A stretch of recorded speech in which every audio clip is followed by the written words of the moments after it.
So just to make some conclusions, I'll be talking about my algorithmic approach to premium IOLs. And we've already discussed that, we've moved from, we need to move on from monofocal lenses actually. And not that anything to detract from them, but yes, we need to offer our patients more physiological vision. And we've now realized that there's so many choices that it's confusing for us. What about the patients when we are trying to counsel them? At the end of the day, if you give them too many choices, the patient is not going to stick with you. He's going to go to the next doctor who just tells them, do this.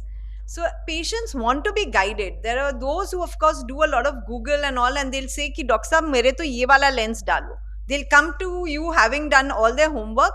So, you can go with their choice, or you may suggest to them something better. But I think giving them too many choices is not a good idea.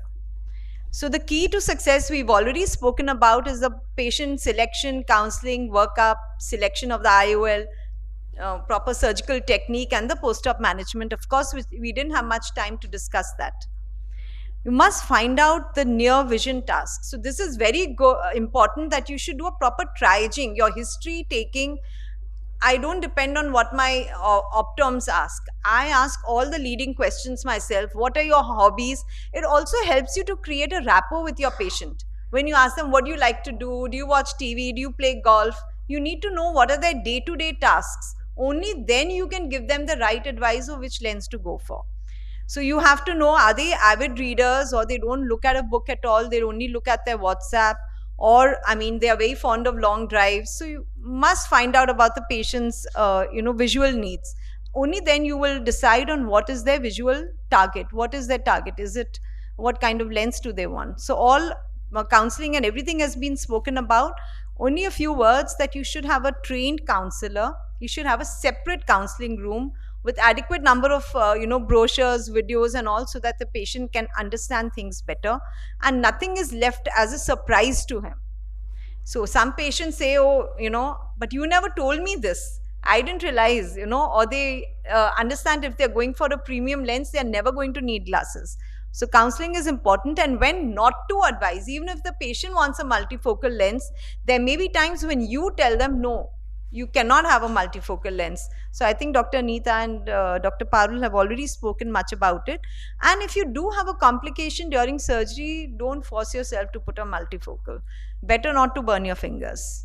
So having so many designs and all, the important thing is to choose the right IOL design for the right patient, because every lens does not suit every patient. You have to customize. So all these lenses are available. It's good to counsel the patient, telling them that if you go for a monofocal, you're going to have distance vision, but not near. If you go for this XYZ lens, this is what you can expect. So you can, make a little chart. Your counselor can give them a little kind of a diagram as to what they'll be getting. So my approach is, first of all, I'm trying to find out whether the patient really desires spectacle-free vision. And let me tell you, it's 99% patients who wants to wear glasses. It's very few myopes who say, no, I don't look good without glasses. So I tell them, okay, you can wear a zero power glass. At least offer the best technology, And then you should generally have an idea whether the patient can afford or cannot afford. But even if your patient cannot afford, does not mean that he cannot have good vision, uncorrected vision without glasses. You can offer them monovision, distance, the first eye, dominant eye, you go for monovision, and the second eye you can go for slightly overcorrection. And if the patient can afford, understanding the patient's nature, his needs, whether the patient has any glaucoma, ERM, whether the patient is too finicky, such patients would be better off with EDOF. They will, at least you will save some chair time. And those who are easygoing, who do a lot of near work, reading, needlework, who enjoy the outdoors, who like to look out in the distance, who may be a golf player, who enjoy watching TV, they may be good patients, candidates for trifocals. Any case, I would say, EDOFs above 1.25, you must do a toric.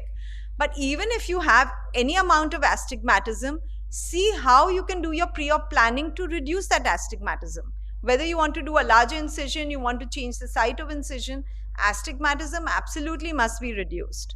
And in trifocals, of course, you have to be very sensitive and you don't want any residual astigmatism. So this is roughly my approach to the patients. And of course, you, as I said, you understand the patient's need, you can blend it, you can mix and match, you can do mini monovision, or you can also counsel the patient that, okay, in EDOF, I've done one eye, but be patient. You know, within a week or 2 weeks, when we do the other eye, you're going to be much better off. So, patient satisfaction is what we're all looking for. I would say it's inversely proportional to your pre-op expectations, the cost of surgery, and those who are very Google savvy, and is directly proportional to the chair time that you spend preoperatively, easygoing or hyper-op patients. So in conclusion, we are still looking, the quest is on for the perfect presbyopia correcting IOL, and currently no one lens can suit all needs. Customization is the key, careful counseling, giving your patient realistic expectations, and ultimately trying to deliver your best. Thank you so much. So any questions more that anyone has? Just a comment to what you added.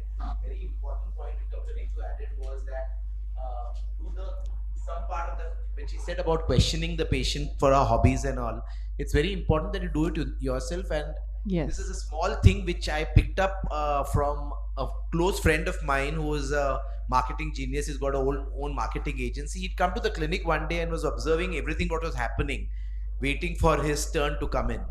And he came in and he just mentioned one thing, that one thing wrong going on in your clinic is your optometrist is deciding about the lens with the patient, and they fix the surgery and they get out. I think that patient should come back to your cabin and you should discuss that final bit of that lens thing, because that makes a lot of difference. It increases the confidence in the patient. And very often you certainly realize that the counselor or the optometrist has decided for a particular lens which is not really suitable for the patient.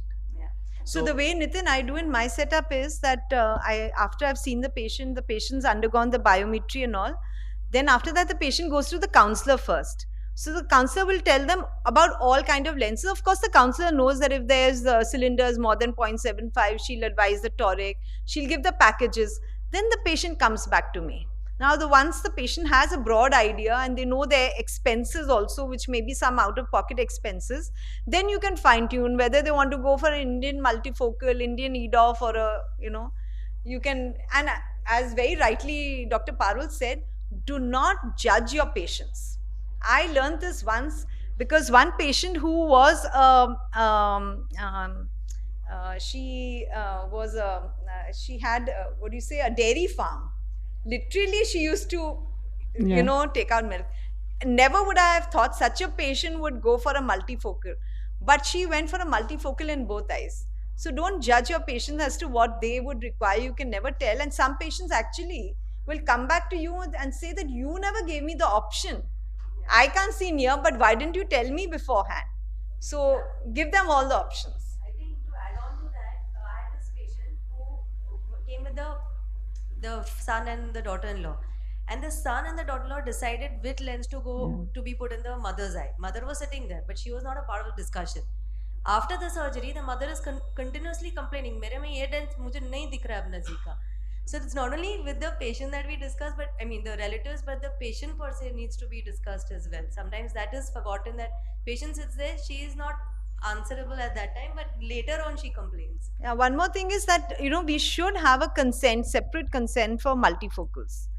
So, I mean, beyond your normal cataract surgery, I mean, maybe a few lines in your consent form only about multifocals and the fact that they may need, glasses even after surgery. That's again a safeguard. Really important, because we've told them all of this, that you're going to need reading glasses, and they just come back and just flatly deny that you never told us.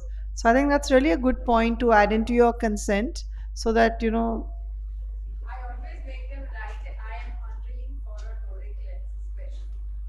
okay, it's a bit much.